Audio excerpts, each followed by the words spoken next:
Bonjour à toutes et à tous. Aujourd'hui, dans cette vidéo, j'aimerais euh, vous parler de ce qui est là pour moi en ce 1er novembre qui annonce le jour de la Toussaint. J'ai pas du tout préparé cette vidéo et voilà, je voulais voir comment les mots, les paroles, les choses allaient venir au fur et à mesure de la discussion. Parfois, sans que les choses soient préparées ou sans que l'on s'y attende, il y a des mots et des phrases qui émergent dont on ne sait pas d'où. Et ce 1er novembre me fait penser à, voilà, bien évidemment, la perte de l'être aimé, la perte de l'être cher, mais particulièrement dans cette perte, ce qui rend une personne unique, irremplaçable. Vous savez, cette phrase qu'on a l'habitude de dire, nul n'est irremplaçable. Euh, oui, oui et non. Chaque être est unique et ça c'est une réalité, une vérité. Euh, tout ce qui nous caractérise en tant qu'être humain, ce que nous représentons, notre physique, notre voix, notre façon de parler, notre façon de nous exprimer, ce que nous dégageons, nos mimiques, tout ce qui caractérise notre enveloppe charnelle, euh, tout ce qui nous rend tels que nous sommes. Il n'y a pas deux personnes comme nous. Et, et du coup, c'est vrai qu'en tant qu'être humain, on a souvent tendance à se comparer. Regarde elle, elle est mieux que moi. Regarde elle, elle est plus intelligente que moi. Regarde elle, elle a réussi. Donc ça, c'est la comparaison dans elle a plus. Ou bah non, regarde elle, elle est pas belle. Elle est grosse. Ou regarde lui comment il se comporte. Ou regarde lui comment il parle. Voilà, bon. On se compare soit en plus, soit en moins. C'est humain de se comparer là-dedans, mais je pense que ce qui fait la différence, c'est de ne pas rester, enfermé dans cette comparaison. Parce que justement, nous sommes uniques. Et le plus important, c'est d'être qui nous sommes, ce que nous représentons, et pas la copie conforme de quelqu'un d'autre, ou pas, voilà, je te copie, je veux être comme toi, tu es mon idéal. Alors parfois, la comparaison, ça peut être comment dire, intéressant dans certaines situations, notamment au travail. Tiens, je me compare à un collègue ou une collègue. Tiens, dans telle situation, toi, tu avances comme ça, tu t'organises comme ça. Est-ce que tu pourrais m'apprendre? Je vois que, bah, voilà, moi, dans ma façon d'appréhender mes tâches de travail, c'est pas forcément constructif. Donc, est-ce que toi, tu pourrais me montrer? Bon, parfois, ça peut être utile, ça peut être un moteur aussi, ça peut nous élever, mais je pense qu'il faut faire attention dans certaines situations de vie à ne pas se perdre dans ce que nous ne sommes pas, justement, et à rester en lien avec sa véritable nature de qui nous sommes. Je voulais vous dire également que ce que je ressens aujourd'hui, c'est très bizarre. Malgré ma petite sœur est décédée en mai 2020 avec tout ce qui implique le processus de deuil, évidemment, euh, qu'elle me manque, qu'elle me manque et mais quelque part je ne sais pas pourquoi il y a comme, malgré tout ça, malgré les funérailles, malgré qu'on ait vidé son appartement, malgré tout cet investissement autour de la cérémonie, de toute cette mise en place, le lien avec les différentes personnes qui étaient là le jour de sa mort. Malgré tout ça, malgré toutes ces connexions, toute cette mise en place, toute cette souffrance, toute cette... euh,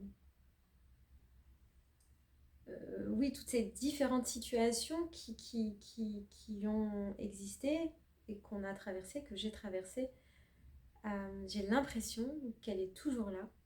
Enfin, c'est bizarre. J'arrive pas à me dire en fait qu'elle n'est plus là. J'ai ce ressenti, comme si elle était tout le temps présente. Alors oui, il y a certains témoignages qui disent que faut pas chercher à les retenir, faut pas, il faut pas, bon, vous voyez un peu le truc. Bon, ils se manifestent si ils veulent se manifester, mais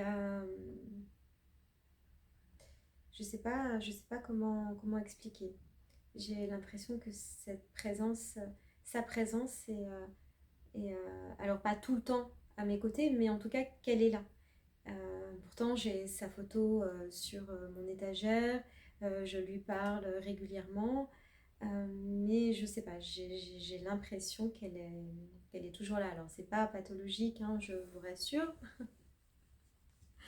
J'ai bien conscience qu'elle a quitté cette terre, qu'elle n'est plus là, qu'elle est décédée, c'est inscrit dans le marbre. Mais voilà, parfois la psyché ne suit pas toujours. Alors je ne sais pas si c'est la psyché ou cette sensation, enfin voilà, ou peut-être parfois un déni inconscient de la situation, j'en sais rien. C'est très bizarre. J'ai cette sensation j'ai cette sensation qu'elle est là. Et je pense aussi que c'est sans doute lié à la mort brutale. Le fait que ce soit arrivé brutalement, comme ça, sans qu'on s'y attende. Euh, c'est un choc énorme que de perdre un être cher comme ça brutalement. Et je n'arrive pas... Enfin, je n'arrive pas. Bien sûr que je sais qu'elle n'est plus sur cette terre, mais je pense que le fait qu'elle soit partie aussi brutalement, peut-être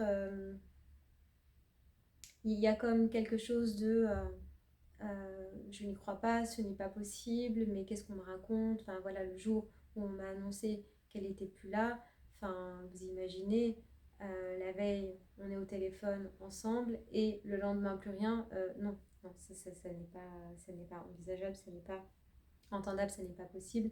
Euh, de, enfin, de réaliser que, que comme ça, du jour au lendemain, bim, il n'y a plus personne.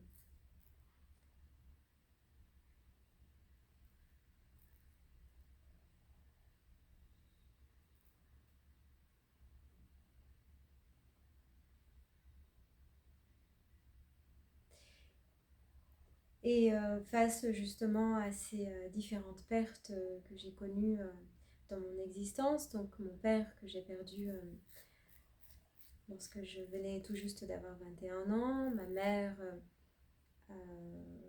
j'avais 27 ans, et donc ma petite sœur en 2020. Face à toutes ces pertes successives, je me dis que déjà on se demande pourquoi nous, pourquoi moi, pourquoi moi je vis et je fais l'expérience de ces pertes. Bon, déjà il y a eu une enfance difficile et puis bim, d'un seul coup, quand je vais pouvoir rentrer en lien avec mes parents pour essayer de comprendre la façon dont ils se sont comportés, ils sont plus là. Ils sont plus là, je ne peux plus rentrer en lien avec eux, tout s'arrête comme ça du jour au lendemain et à chaque fois ça a été des morts brutales, c'est brutal en fait. Euh, Comme ça du jour au lendemain, on est en relation et le lendemain plus rien. Voilà. Pour mon père, j'avais ressenti ce détachement. Alors je ne sais pas si je peux parler de détachement, mais peut-être le lien ou la connexion, enfin le lien qui nous unissait l'un à l'autre, chose que je n'ai pas ressentie, j'ai pas senti, euh, j'ai pas eu cette sensation en tout cas lorsque ma mère est décédée et ma petite sœur est décédée. Mais pour mon père, je l'avais particulièrement ressenti, hein, je m'en souviendrai toute ma vie. Hein. Je travaillais dans la restauration traditionnelle et c'était un soir où vraiment tout allait mal. Enfin, je pleurais, j'arrivais pas à avancer. Il n'y a rien qui n'allait. J'étais comme, voilà, c'est comme s'il y a quelque chose qui me gênait. Je ne saurais pas expliquer quoi, vraiment. Euh, je traînais, je me souviens ce soir-là, j'avais pris même les derniers métros pour rentrer chez moi.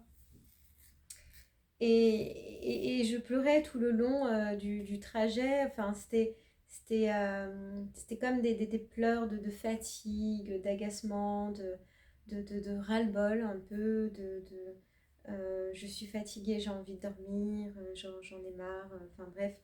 Euh, et du coup, je rentre, enfin, je tente de rentrer. Je m'en souviendrai toute ma vie. Hein, euh, donc c'est en juillet, j'ai pris les derniers métros, donc il est tard, il est un peu plus de minuit et comme c'est en plein été, on habitait à ce moment-là au 4e étage d'un bâtiment, la fenêtre est ouverte, je vois que c'est éclairé à l'intérieur, bon, je me dis mon père ne dort pas encore ou il m'attend. Et lorsque j'ai voulu rentrer dans l'appartement, donc il y avait des clés derrière la porte, je n'ai pas pu rentrer. Et là, je m'agaçais, je tapais dans la porte, papa ouvre-moi, je suis fatiguée, enfin bon. Et en fin de compte, j'ai demandé de l'aide à un voisin qui a appelé les pompiers et il était décédé dans l'appartement depuis euh, peut-être quelques heures. Alors, on ne m'a pas laissé rentrer dans l'appartement, je n'ai pas pu le voir, mais pour moi, dans tous les décès auxquels j'ai dû faire face, donc, bon, mes parents, ma sœur et bien sûr d'autres membres de la famille, pour moi, il a toujours été important de voir le corps, bien sûr, quand c'était possible, mais même parfois quand on me disait le corps il est pas beau à voir, je me disais bon, il n'a pas eu d'accident de voiture, il n'est pas tombé d'un immeuble, enfin je veux dire, il n'y a pas eu, il n'est pas mort dans une situation qui a permis, enfin qui fait que le corps est détérioré. Donc pour moi c'était vraiment important que je le vois de mes propres yeux. En plus, je pense que c'était important aussi que je me rapproche et que je vois visuellement ce corps sans vie, allongé. Et oui, il s'agit bien en fait de ton papa, de ta maman, de ta petite sœur, parce que euh, parfois je pense, voilà, on a l'image de la personne en vie, ok, mais je pense que c'est quand même important de visualiser le corps sans vie de la personne, bien que bien évidemment, dans certaines situations que les gens vivent, il n'y a pas possibilité de pouvoir voir le corps. On sait que, bien sûr, le deuil se fait quand même. Et puis, même quand il y a possibilité, il y a des personnes qui n'ont pas envie ou qui ne peuvent pas voir le corps sans vie. Moi, c'est important pour moi, mais je respecte d'autres membres de ma famille pour qui ça n'était pas possible de visualiser le corps, et c'est comme ça. On est tous différents, encore une fois, mais voilà. Donc ça rappelle en fait ce 1er novembre, jour de la Toussaint. Bon, bien évidemment qu'on n'a pas besoin d'attendre ce jour pour fleurir les tombes ou se rendre voilà, au chevet des personnes que nous avons perdues. Mais voilà, c'est un jour qu'il aurait consacré. Je pense aussi que c'est important. Parfois, on peut se dire, bon, bah, c'est qu'une date sur un calendrier. Moi, quotidiennement, je vis avec cette souffrance, cette perte, ce vide intérieur. Oui, oui, ça c'est une certitude. De toute façon, quand on perd quelqu'un, on est transformé à tout jamais. On ne sera jamais plus la même personne. Ça, c'est vraiment quelque chose à intégrer parce que c'est un véritable traumatisme que la perte d'un être cher. Euh, le lien qui nous unissait, les expériences de vie, les moments voilà, importants que l'on a vécu, que l'on a partagé ensemble, c'est des moments qu'on n'a pas partagé avec quelqu'un d'autre que cette personne qui n'est plus là.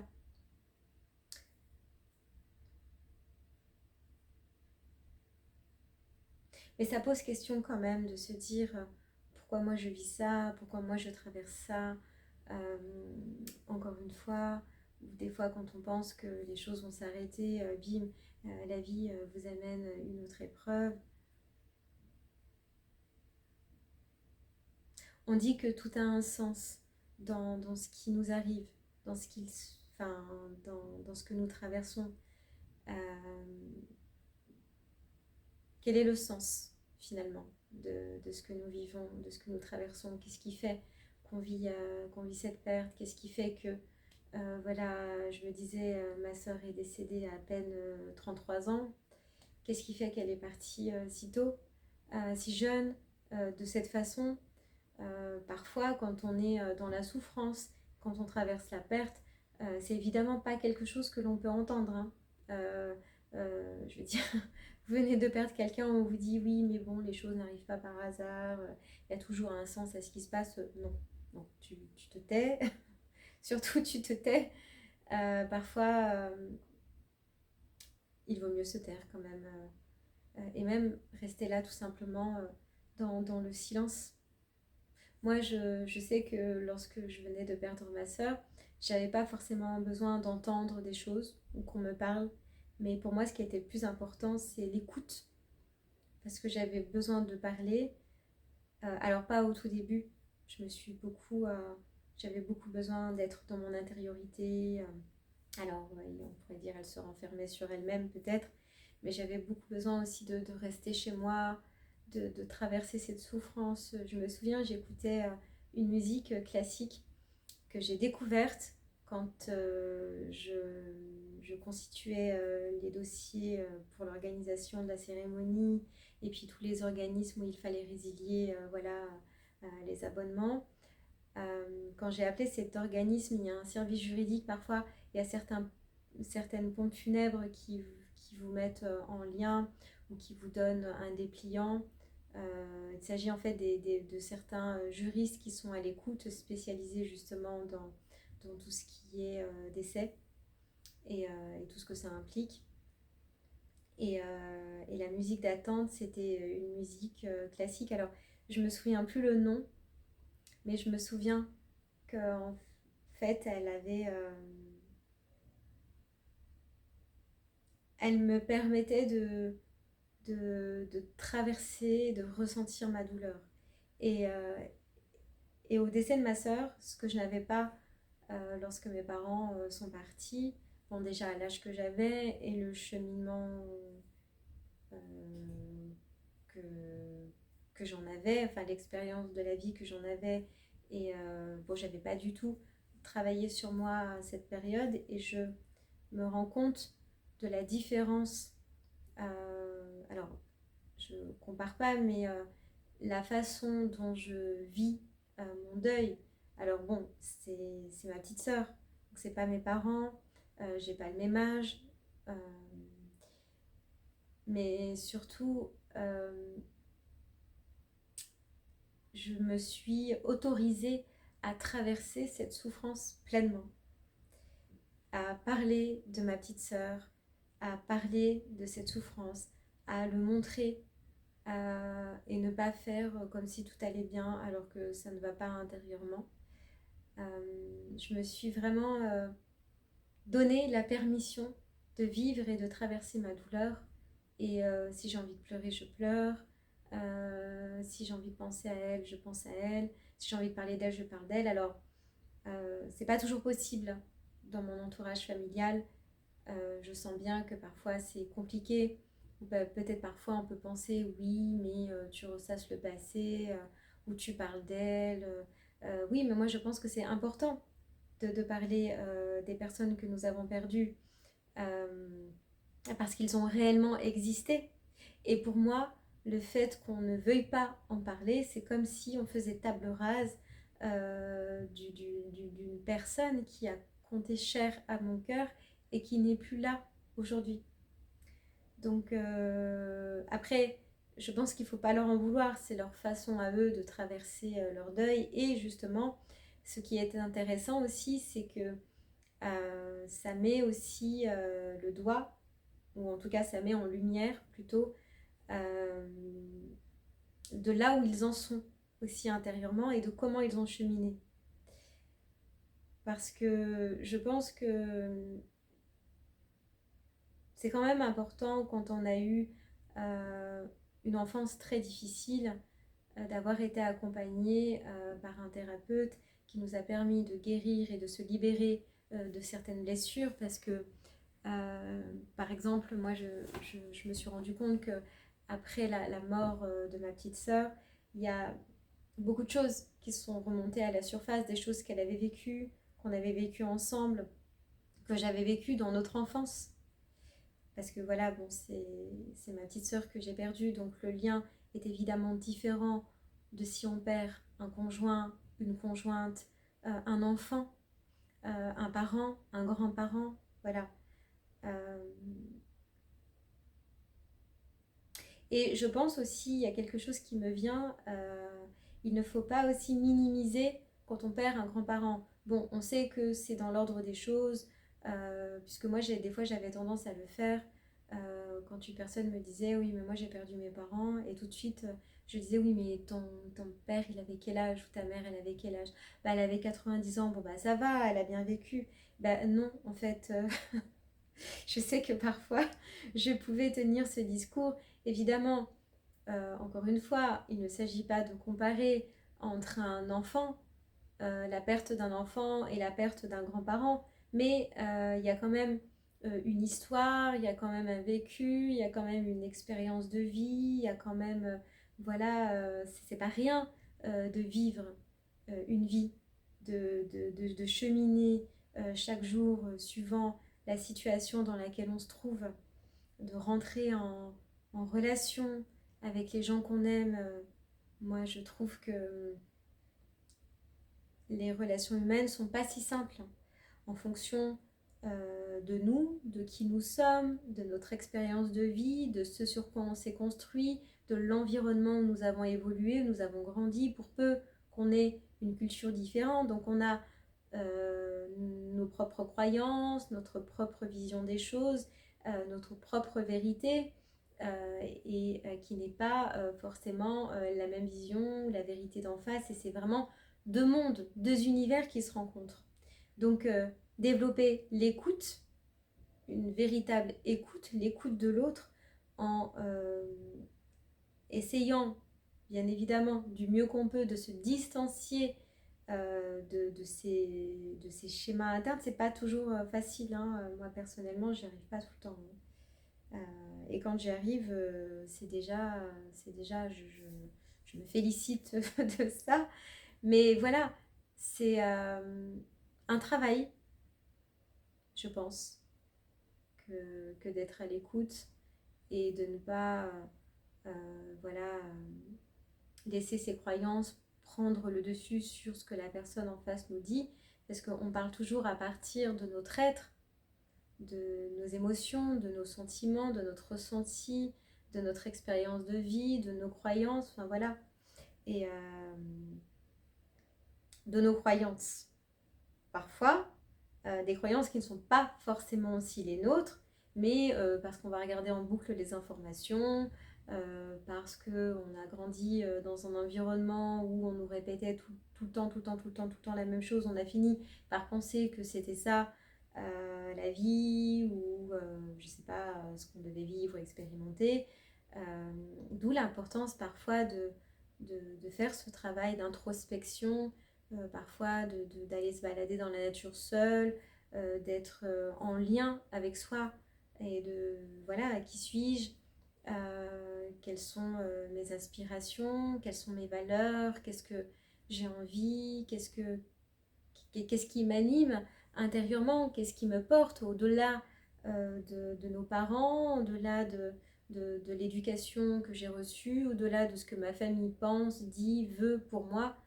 Non, non, nous sommes les seuls à vouloir enfin, à vouloir et à savoir ce qui est bon pour nous. Voilà, parfois, ça peut aider le fait de discuter, d'échanger. Il y a des choses qui peuvent émerger en chacun de nous, mais nous sommes les seuls à savoir ce qui est bien pour nous.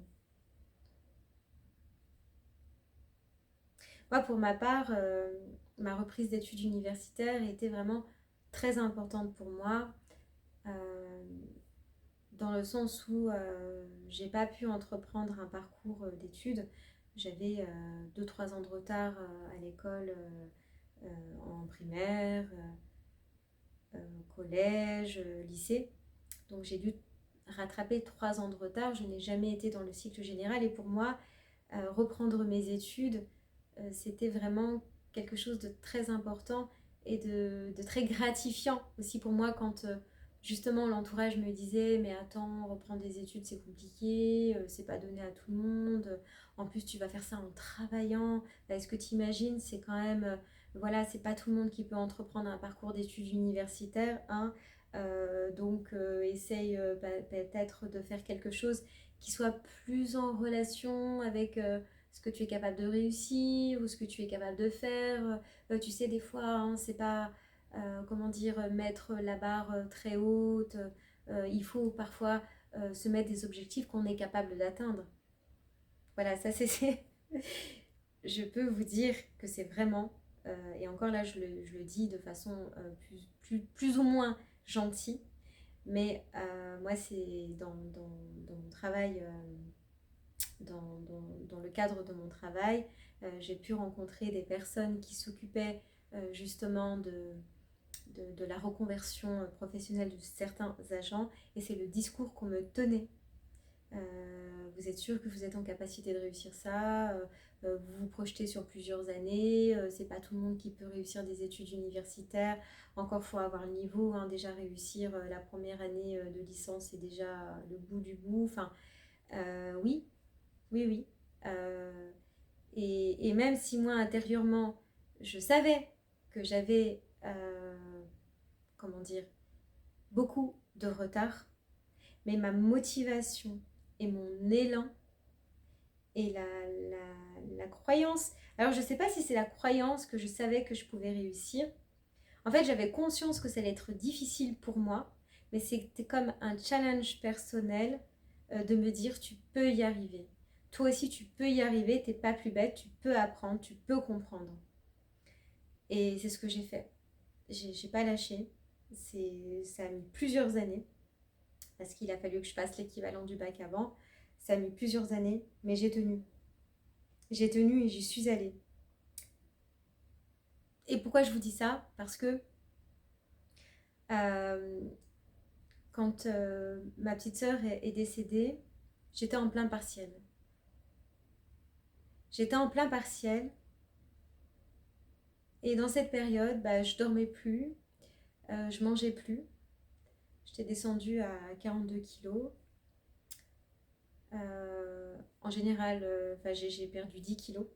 Pour donner un ordre d'idée, avec mon poids de forme, j'avais perdu 10 kilos. J'étais dans un état, j'étais pas du tout en capacité de me concentrer ou d'apprendre ou d'intégrer des informations, c'était même pas imaginable, pensable, mais il y avait comme cette force intérieure que, que je motivais, que je nourrissais depuis toutes ces années, qui me disait vas-y, connecte-toi, comme c'était en 2020 et que c'était la période de la crise sanitaire et que tous les examens se sont organisés en distanciel. Donc j'étais chez moi, en arrêt. Je me disais, qu'est-ce que tu perds de toute façon? Donc connecte-toi et tu verras. Et chose inattendue, j'ai réussi ma licence de psychologie. Je ne sais pas comment. D'ailleurs, j'ai eu, il me semble, 15 en clinique. Il faudrait que je retrouve mes notes. J'ai eu 15 dans cette matière qui est quand même un gros coefficient. Et c'est la matière aussi qui m'anime le plus. Mais tout s'est déroulé à distance. C'était tout nouveau pour moi. Il fallait appréhender voilà, la façon dont les choses s'organisaient. Il y avait un temps imparti pour faire les choses. Et je sais pas, il y a comme une force intérieure, une force de vie qui m'a poussée en fait à, à me connecter et à, comment dire, à,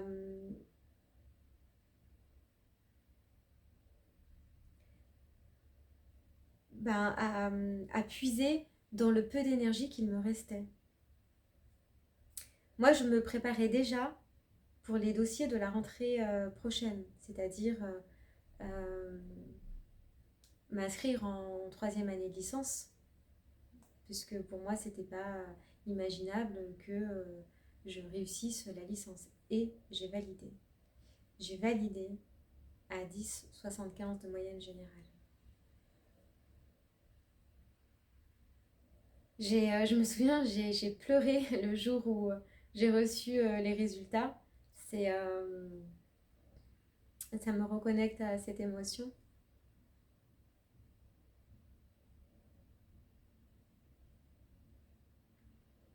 Oui, c'était hyper gratifiant pour moi d'avoir cru déjà en...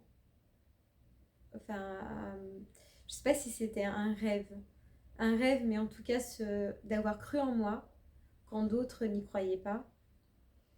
Et surtout, je pense qu'il est important aussi de s'entourer des personnes qui vous élèvent vers le haut, qui vous motivent, qui soient moteurs dans ce qui vous anime. Mais je pense que personne n'aurait pu me démotiver et personne ne pourra me démotiver en ce qui concerne justement ce projet qui m'anime intérieurement parce que ça a été l'une des choses dans ma vie la plus gratifiante que je me suis apportée moi-même. Euh, et je me souviens à l'époque, quand j'étais plus jeune et que je rencontrais des personnes qui avaient entrepris un parcours universitaire, euh, parfois je disais rien parce que je me disais mais c'est pas pour moi. Comme quoi les croyances, hein, quand elles sont ancrées. Hein. Oui mais c'est pas pour moi, mais de toute façon qu'est-ce que je vais faire à l'université? J'ai même pas le bac. L'université c'est même pas imaginable. Enfin, arrête de rêver Céline.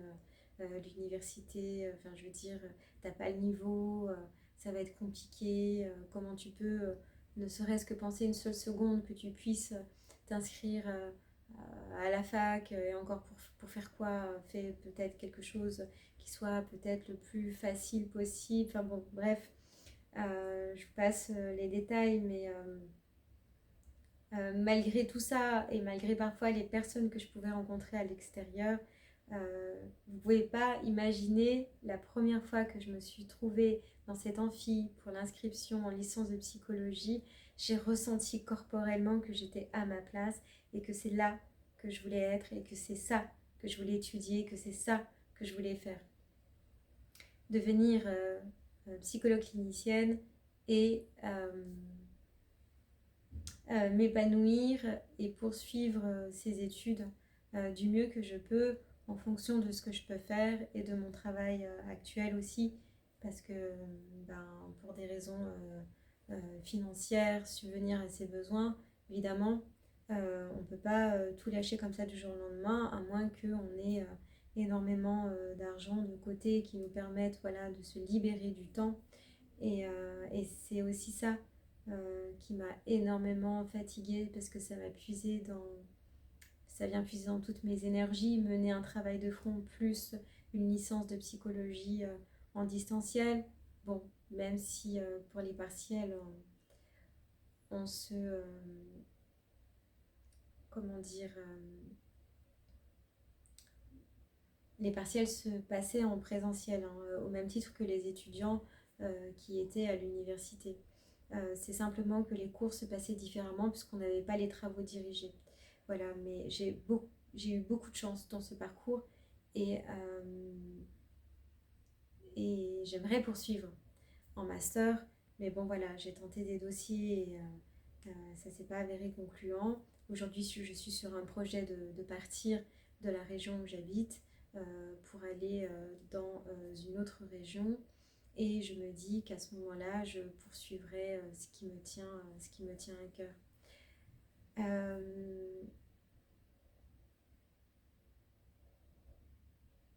Ce que je voulais dire, c'est que justement, ce parcours d'études, j'ai beaucoup culpabilisé de ne pas avoir assez accordé de temps à ma petite sœur. Là, j'ai une émotion qui vient. Donc, je vais la laisser me traverser.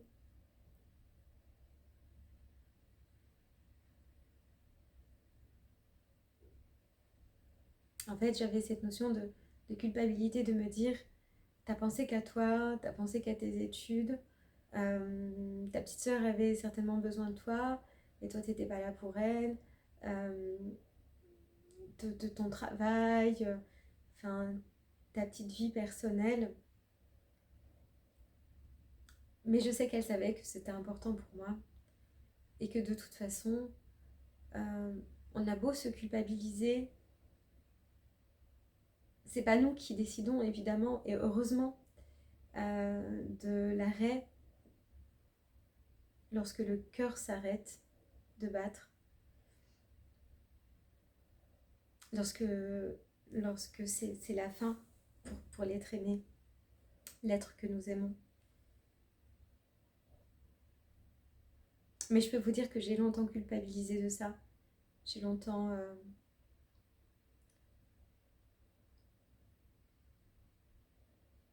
ressenti justement cette souffrance, cette douleur en me disant voilà, que tu lui as pas accordé assez de temps. Et cette souffrance et cette épreuve que j'ai dû traverser m'a ramenée aussi en quelque sorte à me dire ok Céline, il y a ton travail, il y a tes études, mais il n'y a pas que ça. Il y a aussi les gens qui t'entourent et les gens qui t'aiment. Et c'est parfois en traversant des souffrances extrêmes comme celle-ci qu'on comprend le sens des choses et le sens de la vie. Alors on dit toujours, bien sûr, il ne faut pas attendre de traverser des souffrances et des épreuves, mais parfois la psyché, l'organisme, le fait que ces émotions extrêmement puissantes, extrêmement fortes laissent une empreinte indélébile dans les tissus corporels, nous rappelle, c'est un impact qui nous permet, un impact tellement puissant, tellement fort, qui nous permet de prendre conscience de certaines choses de la vie. Et sans traverser certaines épreuves, on n'en prendrait peut-être pas conscience de la même façon. C'est ça que je veux dire.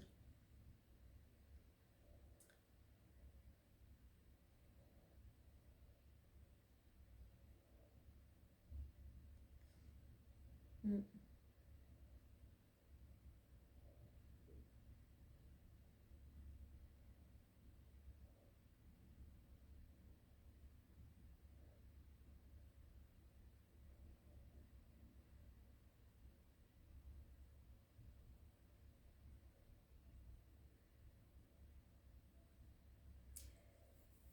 Voilà, je reste un petit peu avec ce qui est là pour moi.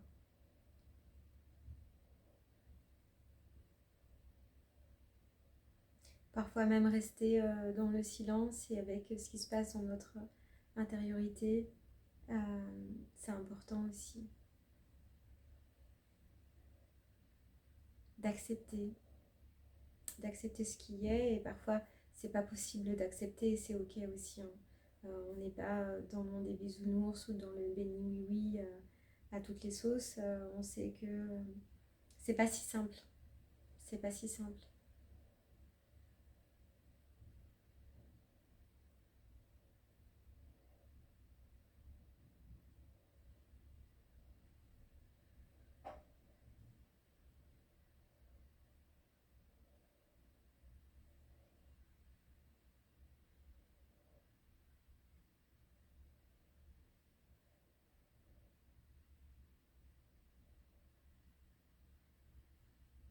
le détachement. Ça m'amène à penser au détachement. Ça, c'est tout mon travail hein, dans la vie. Me détacher, prendre du recul sur certaines situations de vie, moins prendre à cœur les choses. Je suis quelqu'un d'assez hypersensible, ou cette sensibilité voilà, qui m'habite depuis toujours. Et, et parfois, certaines situations de vie ont tendance voilà, à me révolter ou à faire ressortir de la colère qui est là en moi.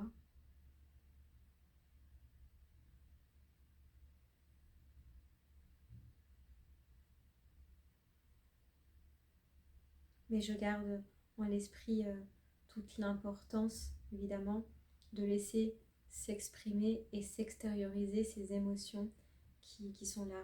Parce qu'il n'y a pas d'émotions dites positives ou négatives. Il y a juste des émotions qui nous donnent une information sur notre état interne, sur ce qu'on ressent, sur ce qui se passe, et c'est vivant en nous.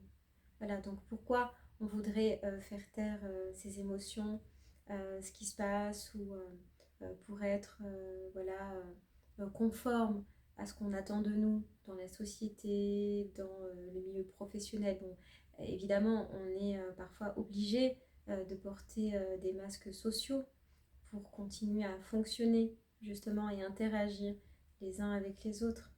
Mais autorisez-vous à mettre des mots sur ce que vous ressentez, sur ce que vous éprouvez, et à se dire, à les dire. Et puis l'entourage joue évidemment un rôle important, et s'entourer de personnes à l'écoute, bienveillantes, et c'est parfois pas toujours les membres de sa famille, mais se trouver voilà, une famille de cœur, une famille d'âme, des personnes qui sont là pour vous prendre tel que vous êtes, avec nos côtés, voilà, tout ce qui nous caractérise en tant qu'être humain. Parce qu'il y a le côté lumière, mais aussi le côté sombre. Donc on est tout ça. Toutes ces polarités coexistent en chacun de nous, et je pense que c'est important de les accepter et de ne pas les nier. Parfois, voilà, je peux être gentille, parfois je peux être méchante, parfois je suis ceci ou cela. Enfin bref, voilà, on est tout ça. On s'efforce peut-être du mieux que l'on peut, voilà, de faire comme on peut, justement, avec ce qu'on a. Parfois c'est possible et parfois ça n'est pas possible.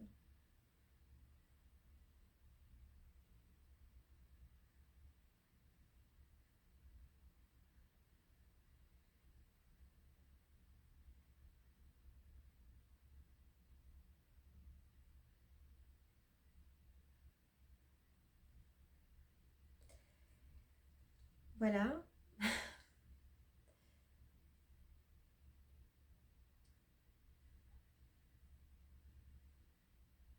mes chats se sont enfin calmés. Je dis enfin calmés parce que parfois ils éprouvent, je sais pas, en ce moment, ils ont quelques crises d'angoisse. Ils, ils ont des miaulements qui sont pas comme d'habitude. Alors je sais pas à quoi c'est dû, mais là en ce moment ils sont plutôt calmes.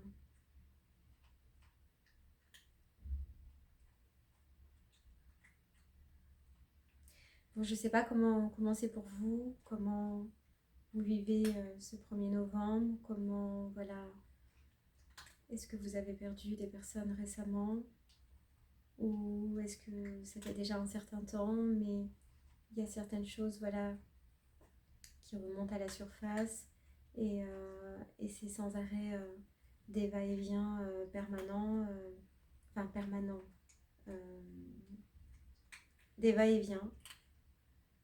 On peut cheminer dans notre quotidien et voilà, ressentir une émotion, à un moment donné, on se remet à penser à la personne. Et là, c'est vrai que les dates clés sur le calendrier nous les rappellent malgré nous, d'autant plus.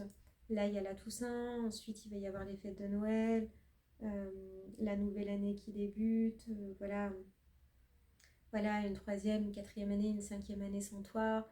Enfin bon, on chemine avec ça, en fait. Hein. C'est c'est un travail qui s'opère, hein. Il ne s'agit pas d'y penser sans arrêt, puisque les choses se font naturellement. Mais pour moi, encore une fois, en parler, être entouré, en parler jusqu'à plus soif, jusqu'à déverser, déverser, déverser, déverser tout ce qu'on a à déverser, à extérioriser le plus possible sa souffrance intérieure et ce qui est là pour soi, et parler de la personne que nous avons perdue, en parler. En parler encore et encore. Bon, parfois, l'entourage peut être saoulé, ou les amis peuvent être saoulés, ou parler peut-être à son psy, même le psy peut être saoulé, mais bon, ça fait partie du travail thérapeutique que de parler, parler, parler de ce que vous avez besoin, d'extérioriser. Parfois, on pense qu'on n'en a pas besoin, mais c'est important de le faire.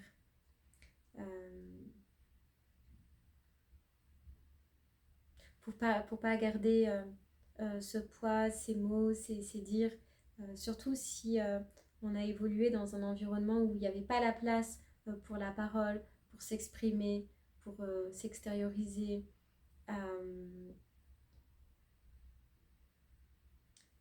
Et qu'une fois adulte, on conserve cette manière de se comporter qui était peut-être appropriée dans un certain contexte donné, pour être aimé de ses parents, ou pour pas faire de vagues, ou pour correspondre à ce qu'on attendait de nous. Mais à un moment donné, c'est important de se connecter à soi et de se poser les bonnes questions. Encore une fois, qu'est-ce que les bonnes questions? Les questions qui nous concernent, qui nous parlent à soi. Qui je suis, qui j'ai envie d'être, qu'est-ce qui m'anime, qu'est-ce qui me fait du bien, qu'est-ce qui me fait du mal, quelles sont mes valeurs, vers quoi j'ai envie d'aller, qu'est-ce que je traverse en ce moment, qu'est-ce qui me fait souffrir, enfin bon, d'aller explorer, voilà, euh, son univers intérieur.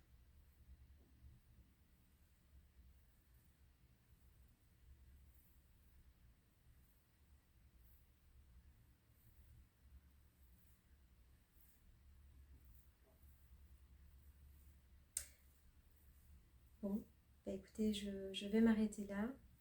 Je vous remercie de m'avoir écouté et je vous dis à très bientôt. Et prenez soin de vous. Merci.